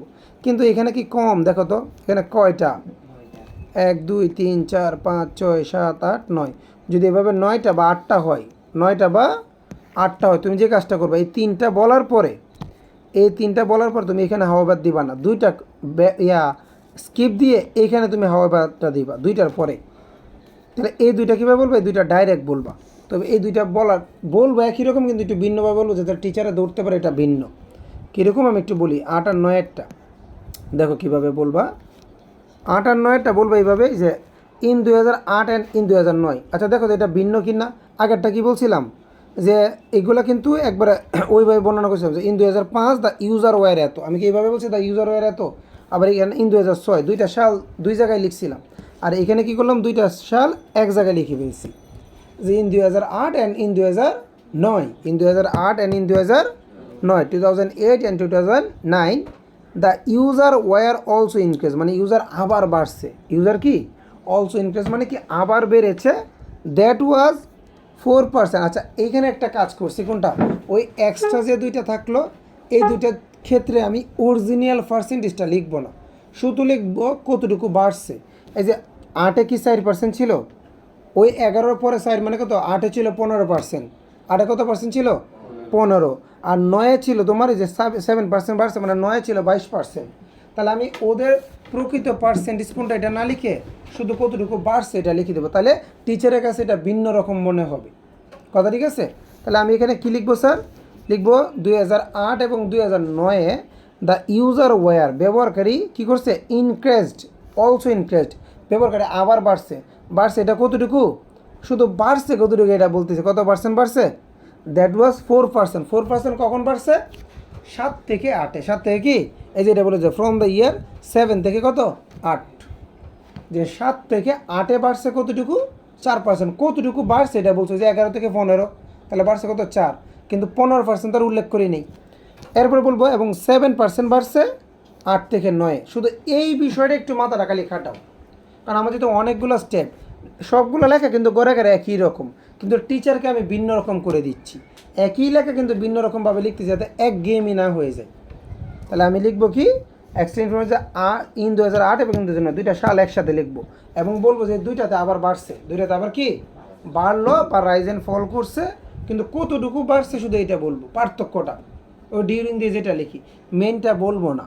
যে কত একটাতে বাড়ছে 4%, 7 থেকে 8-এ, আর একটাতে বাড়ছে 7%, 8 থেকে 9-এ। এটা তুমি মনে রাখো, তোমার জাস্ট মনে রাখতে হবে যে কোন জায়গাটা কীভাবে এডিট করা হয়েছে, ঠিক আছে? শেষ। তাহলে এই দুইটা যাওয়ার পরে বললাম কি, এই যে এই দুইটা আমি এক্সট্রাভাবে বলে ফেললাম। বলার পরে এখন এইখানে আমি হাওয়াবাদ দিয়ে শুরু করব। তো হাওয়াবাদ দিয়ে শুরু করে একটু দেখো, লক্ষ্য করো, এখানে আমি দিলাম কি কই যে আমি দেবো হাওয়াবার ইন 2010 অ্যান্ড ইন 2009। তাহলে একটু লক্ষ্য করলে দেখো এই দুইটা সালও একরকম লিখছি, কোন দুইটার মতো, এই দুইটার মতো। তাহলে এখন এটাও একরকম হয়ে গেলে একঘেয়েমি হয়ে যায় না? তাই এটাকে আমি একটু ভিন্নভাবে লিখবো কীরকম দেখো, ইন 2010 এবং ইন 2011 দ্য ইউজার ওয়ার, আমি ডাইরেক্ট লিখতেছি কত ইউজার কত পার্সেন্ট ছিল, অরিজিনালটা লিখতেছি। এখানে কি অরিজিনালটা লিখছি, এনে সে কতটুকু বাড়ছে লিখছি, মানে একটু একটু ডিফারেন্ট করতেছে যে টিচারের পড়তে গিয়ে ভিন্ন রকম কিছু ইনফরমেশন পায়। যে in 2010 and in 2011 the user were কত, একটাতে ছিল 32%, আরটা ছিল কত 35%। দেখো লেখার ডিজাইনটা দেখো, আমি কিন্তু ওই রকম লিখি নাই যে ইন 2010 দ্য ইউজার ওয়ার এত পার্সেন্ট, কোনটার মতো, যে 5-এর মতো। আমি কি এটার মতো লিখছি? দেখো তো এটার মতো বড় বড় লাইন লিখছি না, মানে বড় বড় লাইন দুইটাকে আমি এক জায়গায় করে ফেলছি। এই যে এইখানে তো এইখান থেকে এতটুকু, এটাকে তো কত ছোটো করে লিখছি যে ইন 2010 এবং ইন 2011 দ্য ইউজার ওয়ার 32% এবং কত 35%, মানে একসাথে লিখছি। মানে লেখা কিন্তু এইটাই, এই যে এটার মতোই লেখা, কিন্তু ছোটো করে লিখছি। কীভাবে লিখছি? ছোটো করে লিখছি। ইন 2010 এবং ইন 2011 ইউজার ওয়ার কত 32% টু এত পার্সেন্ট। এবং এখানে কতটুকু পার্থক্য, আগেরটার মতোই বলবো যে ডিউরিং দিস পিরিয়ড লেখাটা আসবে এখানে, during this period the user increase কত 3% ফ্রম 10 থেকে 11। পার্থক্যটা ওই যে আবার এটার মধ্যে পার্থক্য বলছে যে 2005 আর 6 যেভাবে বলছিলাম, এই যে ডিউরিং দিস পিরিয়ড, কিন্তু এই 2005 থেকে 6-এর লেখাটা ছিল বড়, এই লেখাটা করে দিছে কি ছোটো, সালগুলো এক জায়গায় দিয়ে পার্সেন্টগুলো একসাথে বলে ফেলছি। এই লেখার স্টাইলটা তোমাকে মনে রাখতে হবে যে ভিন্নভাবে কীভাবে লিখতেছে স্যার এক একটা জায়গায়, যেখানে এক একটা জায়গায় যে এই তিনটা কীভাবে লিখলো, যে স্যার এই তিনটা কীভাবে লিখলো প্রথমে কই, যে এই তিনটা কীভাবে লিখলো, এই দুইটা কীভাবে লিখলো, এই দুইটা কীভাবে লিখছে, ঠিক আছে? এরপরে এখানে এই যে আর দুইটা বাকি থাকে না, আর দুইটা লাস্টেরটা তো অ্যাগেন উইল নোটিস দ্যাট দিয়ে লিখতে হয়, বলছি না? তুমি যে কাজটা করবে এইটা সিঙ্গেল লিখে দেবা যেভাবে সেইভাবেই, 8 নম্বরটা যেভাবে সেইভাবে লিখে দেবা। যদি 8 নম্বরে না থাকে তাহলে তো আরও ভালো, ডাইরেক্ট অ্যাগেনে চলে যাব। তো এখানে যদি 8 নম্বরটা আসে কী লিখবো এভাবে, যে অন দ্য আদার হ্যান্ড দিয়ে লিখবা। কী লিখবা? এই যে in 2012 the user also increased, এবং এটা ছিল কত 41%। একবারে সিরিয়ালে লিখে দিলাম সাধারণভাবে, একটা সাধারণভাবে লিখলে কোনো সমস্যা নাই। এরপরে যে again we notice that in 2013 the user were recorded that was এত পার্সেন্ট, ঠিক আছে, আর that was the highest percent of the graph. Same নিয়ম কিনা? তুমি যদি এই গ্রাফটা ভালো করে বুঝো তাহলে আগেরটা তো লিখতে পারবাই, তুমি যে কোনো গ্রাফ লিখতে পারবা, কোনো গ্রাফ আর তোমার পড়ারই দরকার নাই, টোটালি পড়ার দরকার। তাহলে গ্রাফ তুমি দুইটা পড়ে গেলে এনাফ। ওকে, গ্রাফ পাই যেটি আসুক তুমি পড়ে যাইও মোটামুটি, যে ইডিটে দেখো তুমি কিন্তু, আচ্ছা ওইটা পরে বলছি, আসো আগে গ্রাফ শেষ করি। তাহলে এরপরে যেটাতে যাবো আমি দুইবারওয়ালাগুলো তোমাদের জন্য ইম্পর্টেন্ট না, দেন ওভার যদি চলে আসে আমরা প্র্যাকটিস করে যেতে তো আর সমস্যা নাই, প্র্যাকটিসটা করে যাও, অথবা আমার সাথেই করলা, কেমন? লক্ষ্য করো এখানে কি বলছে, এখানে প্রথম বলছে যে result of SSC exam of ABC secondary school, মানে একটা স্কুলের রেজাল্টের কথা বলছে। তো রেজাল্ট আমি একটু বলে দিই, দেখো এটা হচ্ছে পাসিং, নীল কালারগুলো হচ্ছে পাসিং, আর গ্রে কালারগুলো হচ্ছে কি জিপিএ। তাহলে 2008 সালে পাস করছে কত 60%, জিপিএ পেয়েছে কত 10%। 2009 সালে পাস করেছে কত 75%, জিপিএ পেয়েছে 12%। 2010-এ পাস করছে কত 79, জিপিএ কত 20। পাস করছে কত 11-তে 85, জিপিএ 5, এবং 12-তে কত পাস করছে 90 এবং কি জিপিএ কত 30। একটা বিষয় তুমি একটু লক্ষ্য দেখো পাসের হারটা কিন্তু ক্রমাগত বেড়ে গেল না? জিপিএ দিক থেকে বাড়তেছিল, কিন্তু এখানে কমে গেছে আবার বাড়ছে। তাহলে ডবল বারগুলো কীভাবে লিখতে হয় ওই গ্রাফের সিস্টেমিং, মানে এখানে একটা হচ্ছে ইনক্রিজ টু, আরেকটা হচ্ছে কি, আরেকটা হচ্ছে রাইজ অ্যান্ড ফল, কিন্তু এখানে দুইটাই আমাকে উল্লেখ করতে হবে। এইটি হচ্ছে ডবল বারের সিস্টেমটা, আর কিছু না। আমি দেখাই ওই আগের মতো তোমরা এগুলো আগে পিকটাকে খাতায় লিখে নিবা, ঠিক আছে? লিখে নিলে পরে আমার পড়াটা যদি শোনো তাহলে দেখবো তোমরা ক্লিয়ার হয়ে যাবে। বলছে the provided pie chart reveals information, আমি এইভাবেও লিখতে পারি, গ্রাফের নিয়মও লিখতে পারি, মানে এখানে পাই গ্রাফ দুইটা মিক্স করে তুমি লিখতে পারো। কী নিয়ে ইনফরমেশন দিচ্ছে? About the result of SSC, result of ABC secondary school from এত সাল থেকে এত সাল। এটা হচ্ছে কি ফার্স্ট আমি শিরোনামটা লিখলাম বা টাইটেলটা। এরপরে কি এখানে আমরা দেখি দ্য গ্রাফ মেইন পারাটা, the graph shows a gradual improvement. এই যে কথাটা দুই পারাতে কথাটা একটু ভিন্নভাবে বলতে হবে, এই লাইনটা লিখতেই হবে দুই বারোলাগুলোতে। দ্য গ্রাফ শোজ এ গ্র্যাডুয়াল, আমরা শুধু একবারওয়ালার একটা নিয়ম শিখবো, পায়ের একটা নিয়ম শিখবো এবং দুইবারের একটা নিয়ম শিখবো। The graph shows a gradual improvement of SSC candidate performance within this time. মানে এটা বলতেছে কি গ্রাফটা এই সময়ের ভিতরে একটা গ্র্যাডুয়াল ইমপ্রুভমেন্টের কথা বলতেছে এসএসসি রেজাল্টের। ইনপুট এক্সপোর্ট হলেও ইনপুট এক্সপোর্টের একটা গ্র্যাডুয়াল ইমপ্রুভমেন্টের কথা বলতেছে। সব জায়গায় এই লাইনটা লিখবো যে the graph shows a gradual improvement of SSC candidate performance, যার নামটা আসবে তার নামটা বসাবো, ঠিক আছে? উইথিন দিস টাইম, এই সময়ের ভিতরে। ফর বলো ইট is seen from the graph that, graph থেকে দেখা যায় যে, এই যে এখানে ডাইরেক্ট ট্রেন্ডে চলে আসবা, এখানে হাইয়েস্ট লোয়েস্ট লেখা যাবে না। কী লিখবো এখানে? The graph shows a gradual improvement of SSC candidate performance within this time. এরপর লিখবো it is seen from the graph that, it is seen from the graph that, এই যে ডাইরেক্ট আসবা ট্রেন্ড কোনটা আছে। The passing rate is increase to, passing রেটটা খালি increase করতেছে 60% থেকে 92% ফ্রম 2008 থেকে 2012। তাহলে পাসিং বলে ফেলছি। অন দ্য আদার হ্যান্ড দিয়ে ওই জিপিআরটা বলতে হবে, মানে আরেকজনেরটা বলতে হবে। আরেকজনের ট্রেন্ডটা কী ছিল? যে GPA rate rise and fall, GPA রেটটা কী করতেছে? রাইজ অ্যান্ড ফল করতেছে এত পার্সেন্ট থেকে এত পার্সেন্ট, এত সাল থেকে এত সাল। বুঝাইতে পারছি? দুইটা কী করবো আলাদাভাবে বলবো। যদি একটা তুমি ভালো করে পড়ো বা মুখস্থ করো বা বুঝো, দেখবো তুমি সবগুলাই পারবা। লক্ষ্য করো এবার বর্ণনাটা ওই আগের মতোই, যে ইন 2008, কারণ এখানে ডবল বার হইলে তোমার ইনফরমেশন দিবে কম, 4টা বা 3টা এইভাবে দিবে। ইন 2008 এটা আরও বেশি সহজ যদি খালি এই জায়গাটা তোমার বুঝতে পারো, ঠিক আছে? যে in 2008 the rate of passing, আগে পাসিং একটা একটা করে বলবা। দ্য রেট অফ পাসিংয়ের রেট ছিল ইন দ্য স্কুলে পাসিংয়ের রেট ওয়াজ 60%। পাসিংয়ের রেট কত ছিল? এরপরে জিপিএর জন্য বলবো কি ফর জিপিএ ওয়াজ কত? 10%। লিসেন, তুমি যদি জিপিএর জন্য বলো যে the rate of GPA in the school, তাহলে লাইনটা বড় হয়ে যাচ্ছে না? তুমি জিপিএ মানে সেকেন্ডে যার জন্য বলবো তার জন্য শুধু ফর দিয়ে নামটা বললেই হবে। আমি যে দুইটা ছেলের কথা বলি, ঠিক আছে, যে আমি যে মিনহাজের জন্য রেখেছি 20 টাকা এবং শাইনের জন্য রেখেছি 10 টাকা, তাহলে যদি আমি মিনহাজের জন্য রেখেছি 10 টাকা, ঠিক আছে, যে বা রেখেছিলাম যে I kept 10 taka for Minhaj, and আবার যদি বলি আই ক্যাপ্ট 5 টাকা ফর শাহিন, তাহলে লম্বা হচ্ছে না? আমি বলবো কি I kept 10 taka for Minhaj and for Shahin 5 taka. For Shahin বলছি, শাহিন মানে আই ক্যাপ্ট 5 টাকা ফর শাহিন, পুরাটা বলতে হয় না, খালি কি বলছি ফর শাহিন। মিনহাজেরটা বলে আগে কি ফর শাহিন বলে ফেলছি। বিষয়টা ক্লিয়ার?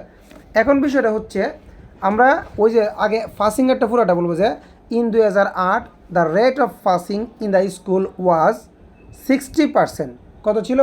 60%। অ্যান্ড জিপিএর জন্য বলা তো দরকার না যে দ্য রেট অফ জিপিএ, এইভাবে না বলে বলবো কি ফর জিপিএ।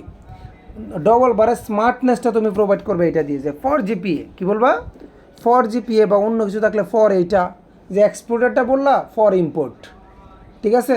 তাহলে বলবো কি ফর জিপিএ ইট ওয়াজ 10%। এটা কত পার্সেন্ট ছিল? 10%। তাহলে দুইটাটা বলা হয়ে গেছে না? এখন এর পরের বছরটা বলবা, এখানে কোনো পার্থক্য সহজে না করলেও চলবে যে কোনটাতে বাড়ছে কমছে। বলবো in the next year in 2009, আচ্ছা আগে তো 2টা বছর বলে নিতে হবে, একটা বছরেরটা বলছি, একটা বছরের পাসিংয়েরটা বলছি, জিপিএরটা বলছি। এবার পরের বছরের পাসিংয়েরটা বলবো, জিপিএরটা বলবো। যে in 2009 the rate of passing and GPA was increased, মানে একসাথে বললাম যে পাসিং আর জিপিএ দুইটাই বেড়ে গেছে, একসাথে বলে ফেলছি the rate of passing and GPA was increased. আমাকে আলাদা আলাদা বলবো যে passing increased and GPA increased, এইভাবে বলবো। স্মার্টলি বলতে হবে the rate of passing and GPA, কারণ যেহেতু দুইটাই বাড়ছে, উল্টা হয়তো বলতাম পাসিং বাড়ছে জিপিএ কমছে। তাহলে বললো কি the rate of passing and GPA was increased and it was 75% and 12%। মানে পরের বছরও এটা বাড়ছে এবং বেড়ে কোথায় দাঁড়াইছে, একটা দাঁড়াইছে 75% আর একটা দাঁড়াইছে 12%। 75% কোনটা, পাসিংটা, আর 12% কোনটা, জিপিএটা। তাহলে বাড়ছে যেতে। অ্যান্ড এখানে তফাৎটা আমি বলে দিই আগের সালের ভিতরে। বলো ডিউরিং দিস পিরিয়ড, তার মানে একবার আগের গ্রাফের মতো কি না। During this period passing rate increase two 15%। বিয়োগ করে বলবা 60 থেকে 75, যে পাসিং রেট বাড়ছে কত, 15%। এবং এই যে 4 জিপিএ নাকি বলবো, লম্বা করে বলতে হবে, 4 জিপিএ ওয়াজ কত, 2%। তাইলে আমি পার্থক্যটা সুন্দর করে বলে দিলাম দুইটার ভিতরে। পার্থক্যটা বলা যায় কারণ এখানে ইনফরমেশন কম থাকবে। এরপরে হাওয়াবাদ দিয়ে চলে যাবা 3 নাম্বারটাতে। 3 নাম্বারটাতে হাওয়াবাদ দিছি কেন, ইনফরমেশন যে মাত্র 4টা। However in 2010 the passing and GPA আবার বাড়ছে। তাহলে একসাথে বলে ফেলবো আগেরটার মতো, the passing rate and the GPA rate, the passing and GPA again increased. কী বলবো, অ্যাগেন ইনক্রিজ, এবং এটা কত বলে ফেলবো, অ্যান্ড ইট ওয়াজ এত পার্সেন্ট ফর পাসিং এবং এত পার্সেন্ট ফর জিপিএ। আমি ডাইরেক্ট এই দুটোকে বলতে পারতাম যে অ্যান্ড ইট ওয়াজ এত পার্সেন্ট অ্যান্ড এত পার্সেন্ট। বললে কোনটার মতো হয়ে যেত, ওই যে এটার মতো হয়ে যেত, এই যে এটার মতো হয়ে যেত। তাহলে আমি একটু ডিফাইন করছি, ইট ওয়াজ এত পার্সেন্ট ফর পাসিং অ্যান্ড এত পার্সেন্ট ফর জিপিএ। তুমি একরকম বললো সমস্যা নাই, তার চাইবা একটু ডিফারেন্ট করার জন্য। এত পার্সেন্ট ফর পাসিং, এত পার্সেন্ট ফর জিপিএ। এরপরে এইখানে আর পার্থক্যটা বলার দরকার নেই, এখানে পার্থক্য বলার দরকার না। তোমার যদি দেখো যে ছোটো হয়ে যাচ্ছে তাহলে তুমি বলতে পারো ছোটো হয়ে যাচ্ছে, তাইলে কোনটা, এই যে এটাকে আগের বছর মানে 2009-এর সাথে পার্থক্যটা করতে পারো। আমি কি বুঝাইতে পারছি? দেখো taking a closer look at the chart, এই লাইনটা করতে গেছি পাই চার্ট থেকে, ঠিক আছে। Taking a closer look at the chart in 2011, কী বলবো, ইন 2011 ওই দ্য পাসিং রেট ইনক্রিজ। এখানে যে দুইটা ভিন্ন, পাসিং রেট বাড়ছে বাট জিপিএ কমছে। যে passing rate increased but increase and increase, এবং এটা কত বলে দিই, the passing rate increase and it was কত, গিয়ে টেকছে কোথায়, 85%। But for GPA it decreased, ঠিক আছে, অ্যান্ড ইট ওয়াজ কত, 5%, এবং এটা গিয়ে নামছে কোথায়, 5%। আমরা বলতে পারি না, এভাবে বললেও, এখানে আর তফাৎ না বললেও চলবে। অ্যাগেন উই নোটিস দ্যাট, আমরা আরেকটা বিষয় লক্ষ্য করি যে ইন 2012 সালে বোথ রেট ইনক্রিজ, মানে বোথ রেট মানে কি, উভয় রেট আবার বাড়ছে। কারণ বারবার খালি পাসিং রেট অ্যান্ড জিপিএ না বলে উভয় বলে দিলেই তো শেষ, যে উভয় rate increased and it was কত, 90% for passing and for GPA 30% গিয়ে ঠেকছে, ঠিক আছে। লাস্টে বলবো কি, from the chart we can say that, এটা একটু ভিন্ন মনে রাখিও। এইটা চাইলে অন্য জায়গায় লাগাইতে পারো, অন্যটা এই জায়গায় লাগাইতে পারো, তোমার ইচ্ছা। টু কনক্লুড যদি বলো, টু কনক্লুড দিয়ে ওই লাইনটা এখানে ইউজ করতে পারো। তাহলে from the chart we can say that the rate of result ABC public school is gradually going up, মানে গ্র্যাজুয়ালি কি বাড়ছে, গোয়িং আপ মানে কি বাড়ছে, অ্যান্ড মানে এখানে দেবো কি গ্র্যাজুয়ালি, এখানে we can say that the rate of passing, এটা রেজাল্ট, এর জায়গায় কী হবে, passing in ABC public school is gradually going up, মানে ইনক্রিজ আর কি, মানে পাসিং রেটটা গ্র্যাজুয়ালি ইনক্রিজ করতেছে। And for GPA rate is rise and fall, এবং জিপিএ রেটটা কী করতেছে, রাইজ অ্যান্ড ফল। আবার ওই আগের লাইনটা এখানে বলে দিলাম, ঠিক আছে স্যার। এই ছিল তাহলে দুইবার, তাহলে দুইবারটা আরও সহজ না, সহজ কিনা। চলো আমরা আরেকটা প্র্যাকটিস করি। এখন যেটা করব, এই সেম গ্রাফি জাস্ট দেখো, এখানে বলছে পাসিংয়ের জায়গায় বলছে বয়েজ, এবং ইয়ের জায়গায় কী বলছে, জিপিএর জায়গায় বলছে গার্লস, মানে ছেলেদের ফাঁসের হার এবং মেয়েদের ফাঁসের, একটু তাকাও, 30, 40, 25, 30, 60। তার মানে এটা রাইজ অ্যান্ড ফল করতেছে কি না, তার মানে এটা কালোটাকে বয়েজ কিন্তু রাইজ অ্যান্ড ফল, বয়েজ কি, তাহলে মেয়েও কি বাড়তেছে কমতেছে, হ্যাঁ বাড়তে, তাহলে মেয়েও কিন্তু রাইজ অ্যান্ড ফল। তাহলে এখানে দুইটাই রাইজ অ্যান্ড ফল, দুইটাই কি, এর আগেরটাতে কিন্তু একটা ইনক্রিজিং ছিল, একটা কি ছিল, রাইজ অ্যান্ড ফল ছিল। একটু তাকাও, তাহলে এটা যখন বর্ণনা করবে, এটা চিত্রটাকে খাতায় এঁকে নিবা, এরপরে রেকর্ডটা শুনবা। দেখো, দ্য প্রোভাইডেড পাই চার্ট বা graph chart reveals information about the HSC examination result of ABC school from 1997 থেকে কত 2001। তাহলে আমরা এখানে কি আগে প্রথম লাইনটা লিখবো যে the provided graph chart reveals information about the SSC examination result of the FSC school from এত থেকে এত, মানে এত সাল থেকে এত সালে রেজাল্টগুলোকে আমরা এক্সপ্লেন করব। The graph chart shows a gradual improvement, ওই যে আগেরটাতে লিখছিলাম না, হ্যাঁ সবগুলো কিন্তু আমার same, of HSC candidate performance within this time, এটা টাইটেল তো আমাকে দিয়েই দিবে। It is seen from the graph chart that, এটা গ্রাফ চার্ট থেকে দেখা যায় যে দ্য পাসিং রেট, মানে পাসিং রেটটা কী করতেছে, অফ দ্য বোথ, উভয়ের পাসিং রেট, বোথ মানে কি ছেলে মেয়ে উভয়ের পাসিং রেট রাইজ অ্যান্ড ফল। এইটা আগেরটার চেয়ে ছোটো হয়েছে না, কেন বলো তো আগেরটাতে দুইটা দুই রকম ছিল, আর এখানে কি দুইটা একরকম, তাই লিখবো যে বোথ রাইজ অ্যান্ড ফল। এবার বর্ণনা করবো যে ইন 2000 ওই আগের মতোই, খালি পাসিংয়ের জায়গায় ছেলে আর জিপের জায়গায় কি মেয়ে। ইন 2000 কত, oh sorry in 1997 the passing rate of গার্লের পাসিং রেট ছিল 20% and for boys the rate was কত 30%, বললাম।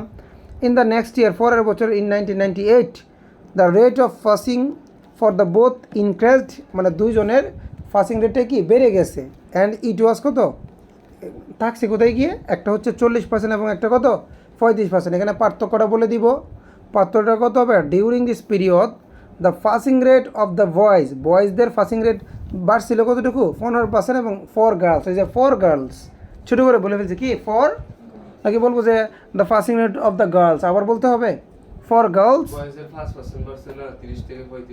30 থেকে, বয়স ছিল কত, বয়স ছিল তোর 20 থেকে হয়েছে কত 40, অফ দ্য গার্লস 20% ওয়াজ বলতেছিল প্রথমটা, এইখানে বয়স ছিল কত, যে গার্লস এখানে গেলে, হ্যাঁ গার্লস এখানে গার্লস, আচ্ছা অফ দ্য গার্লসের ছিল 20%, বয়েজের কত ছিল 30%, তাহলে বয়েজের বাড়বে কত, তাহলে এখানে কি করছে, এখানে কত বাড়ছে, এই বয়েজের বাড়ছে 10 আর গার্লসের বাড়ছে কত 15%, এটা একটু ভুল হয়েছে এখানে। তাহলে আমরা এখানে লিখবো কত, যে এখানে ইনক্রিজ টু কত 10% বয়েজেরটা, অ্যান্ড ফর গার্লসের জন্য বাড়ছে কত 15%, কত 15%, বাট পরের বছর যেহেতু কমছে তাই বাটটা ইউজ করছি। But in 1999 the both passing rate was decreased, উভয়ের পাসিং রেটটা কি একটু কমছে, অ্যান্ড ইট ওয়াজ কত 25% ফর বয়েজ, 25% ছিল বয়েজের জন্য, এবং ফর গার্লস ওয়াজ কত 20%, এবং মেয়েদের জন্য ছিল কত 20%। শেষ, এখানে আর পার্থক্য করার দরকার, পার্থক্য শুধু প্রথমটাতে করলে হবে, বা পরে যদি তোমার মন চাই করতে পারো বড় করার জন্য, ক্লিয়ার। এ হাওভার দিবা, হাওভার ইন 2000 মানে 2000 the rate for boys increase, বয়েজের রেটটা কি বাড়ছে, and for girls it was কত এত, মানে উভয়েরটা বাড়ছে, তোমরা এইভাবে লিখতে পারো the rate for boys and girls increased and it was এত পার্সেন্ট অ্যান্ড এত পার্সেন্ট, বলতে পারতাম না আগেরটার মতো।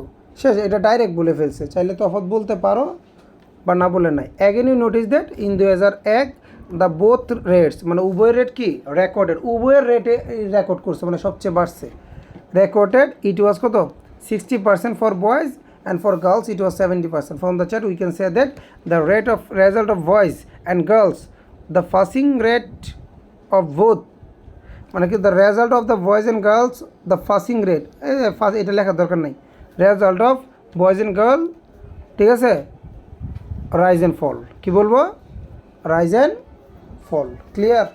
এইভাবে আমরা দুইবার ওলাগুলো লিখতে পারবো, কয়বার ওলাগুলো, দুইবার ওলাগুলো। যদি কখনো তিনবার ওলা আসে, কয়বার ওলা, তিনবার ওলা, এখানে একটা, এটাই লাস্ট। আর্লি ম্যারেজ, এটা তোমাদের লাগবে না, এমনিই পড়াচ্ছি, ধরো এটা আসবে না। Early marriage in Bangladesh, India and Nepal, ঠিক আছে। আর্লি ম্যারেজ মানে কি বাল্য বিবাহ, তো এটা কিভাবে বলবো একটু লক্ষ্য করো, আগে এটা এইখানে বা তোমরা একটু লক্ষ্য করিও, এই যে এখানে যদি লক্ষ্য করো, এটা ছিল বাংলাদেশ, ইন্ডিয়া এবং কি নেপাল। বাংলাদেশে ছিল 30, ইন্ডিয়া ছিল 35, নেপালে কত ছিল 35, কত সালে 1980 সালে। আর 1990 সালে বাংলাদেশে 30-এ ছিল, কমে নাই, আর ইন্ডিয়া তো 35-এ ছিল, কমে নাই, কিন্তু নেপালে কত 5% কমছে বাল্যবিবাহ। 2000 সালে বাংলাদেশে বেড়ে গেছে কোথায় 40%, ইন্ডিয়াতে আরও বেড়ে গেছে কত 45%, নেপালে একবার অর্ধেক কমে গেছে, কত 30 থেকে 15-তে চলে আসছে। 2010-এ বাংলাদেশ আরও বাড়ছে, কোথায় গেছে না সেম ছিল, সরি কত 40-এ, আর ইন্ডিয়া 45-এ ছিল, নেপাল আরও 2% কমছে, বুঝাইতে পারছি? সো যখন 3 বার ওগুলো বলবো একটু সিস্টেমটা দেখো। দ্য একটা পড়লে একটা মুখস্থ করলে আর একটা বানিয়ে লিখতে পারবা। The chart provides information about the rate of early marriage in Bangladesh, India and Nepal between এত থেকে এত সালের ভিতরে, এত থেকে এত সালের ভিতরে। আগে ইয়াটা লিখবা, এটা নিচে লিখতে পারো, ঠিক আছে? In the chart we can notice, আমরা চার্টে কিছু নোটিস করি কি, সাম চেঞ্জেস, কিছু চেঞ্জ নোটিস করতেছি in the rate of early marriage in different years, মানে বিভিন্ন বছরে আর্লি ম্যারেজের রেটের কিছু চেঞ্জ নোটিস করছি, মানে লক্ষ্য করছি। কি বলবো এখন আমরা? In 2080 the rate of early marriage in Bangladesh was 30%, direct বর্ণনা যে 1980 সালে, 1980, যে 1980 সালে the rate of early marriage in Bangladesh was 30%, বাংলাদেশে কত ছিল? 30%। ওয়ারেস ফর ইন্ডিয়ার জন্য ইট ওয়াজ কত? 35%। ইন্ডিয়ার জন্য কিলো কত ছিল? ডাইরেক্ট বলতেছি যে বাংলাদেশে ছিল 30%, আর ইন্ডিয়ার জন্য বলতে হয় যে এই যে the rate of early marriage in India আলাদা বলতে হয়েছে, ফর ইন্ডিয়া ছোটো করে বলবা, ফর ইন্ডিয়া ইট ওয়াজ কত? 35%। ইন নেপালেরটা শুধু আলাদা বলতেছি। In Nepal the rate was less than, নেপালে কত ছিল? মানে 35% একটু কম ছিল মনে হয়, তাই লিখছে লেস দেন। ওকে, বা ডাইরেক্ট, তাহলে ডাইরেক্ট লিখবা যে ওয়াজ কত? 35%। নেপালে কতটুকু ছিল আমরা একটু দেখি তো, 35%, অথবা একটু মনে কম ছিল, যদি একটু কম থাকে তাহলে লেস দেন লেখা যায়, ঠিক আছে? অথবা 35%, নেপালেও ছিল 35% বলতে পারো। তো ইন 1990 সালে the rate of early marriage in Bangladesh and Nepal was same, মানে বাংলাদেশ এবং নেপালে ছিল সেম, মানে বাংলাদেশও 30, নেপালও নেমে আসছে কোথায়? 30-এ। গ্রাফটাকে লিখে নিবা, তুমি ছবিটা লিখে নিবা। বাংলাদেশ 30 ছিল, কিন্তু নেপাল নেমে গেছে কোথায়? 30। তাহলে বাংলাদেশ আর নেপালটা কি সেম ছিল? তাই বলে দিছি। ইট ওয়াজ কত ছিল? 30%, দুই জায়গায় কত ছিল? ফর দ্য বোথ কান্ট্রিজ, উভয় কান্ট্রির জন্য এটা 30% ছিল। But for India it was still মানে দাঁড়াই ছিল কোথায়? 35%, স্টিল দাঁড়াই ছিল কোথায়? 35%-এ দাঁড়াই ছিল। কথাটা বুঝছো? মানে বললাম যে নেপাল এবং বাংলাদেশ সেম ছিল কত? 30%-এ, কিন্তু ইন্ডিয়া স্টিল মানে ছিল, আগের জায়গায় ছিল কত? 35%-ই ছিল। তারপরে এখন ফরের সালে যাই। ডিড নট চেঞ্জও দেওয়া যাবে, গুড। যে India did not change and it was কত? 35%, গুড। যে ইন 2000 সালে দ্য রেট ফর বাংলাদেশের জন্য রেট এবং ইন্ডিয়ার রেট ইনক্রিজড, মানে বাংলাদেশ আর ইন্ডিয়া দুইটাই পারছে, একসাথে বলে ফেললাম যে the rate for Bangladesh and India increased, but for Nepal, কিন্তু নেপালের জন্য দ্য রেট ডিসক্রিজ, কিন্তু নেপালের জন্য রেটটা কমছে। এক কথা বলছে বাংলাদেশ এবং ইন্ডিয়ার রেট বাড়ছে, কিন্তু নেপালের রেট কি? কমছে। ইন দিস ইয়ার, এই বছরে the rate for both countries increase, মানে উভয় কান্ট্রিজ মানে ইন্ডিয়া এবং বাংলাদেশের জন্য বাড়ছে। একটা বেড়ে গেছে 40-এ, আর একটা বেড়ে গেছে কোথায়? 45-এ রেসপেক্টিভলি, মানে ক্রমাগতভাবে গ্র্যাডুয়ালি বলতে পারো, এখানে বেড়ে গেছে। বাট ইন নেপাল, কিন্তু নেপালে ইট ওয়াজ কত? 50%। নেপালে এটা নেমে আসছে কত? 50%-এ। তো এরপর একটা লাস্ট এটা বলো, again in 2010 the rate of early marriage in Bangladesh didn't change, 2010-এ বাংলাদেশে কোনো পরিবর্তন হয় নাই, ঠিক আছে? বাট ইন নেপাল, কিন্তু নেপালে অ্যাগেন স্লাইটলি, এখানে ইন্ডিয়াটা বলতে হবে যে বাংলাদেশ ইন ইন্ডিয়ায় ডিডন্ট চেঞ্জ বলা হয়নি, এখানে লেখাটা পরে নেই, শুধু বাংলাদেশেও চেঞ্জ হয় নাই, ইন্ডিয়াও চেঞ্জ হয় না। যে in 2010 the rate of early marriage in Bangladesh India didn't change and it was কত? মানে আগের জায়গায় ছিল 40 এবং কত? 45-এ। বাট ইন নেপালে অ্যাগেন ডিসক্রেজড, এটা বলতে পারো, বা অ্যাগেন সাইটলি ডিসক্রেজড, অ্যাগেন মানে আবার কমছে, অ্যান্ড ইট ওয়াজ কত?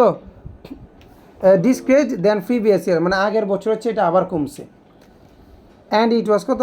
30, মানে সাইটলি ডিসক্রেজ মানে কি? একটু কমছে, এবং কত? 13% ছিল।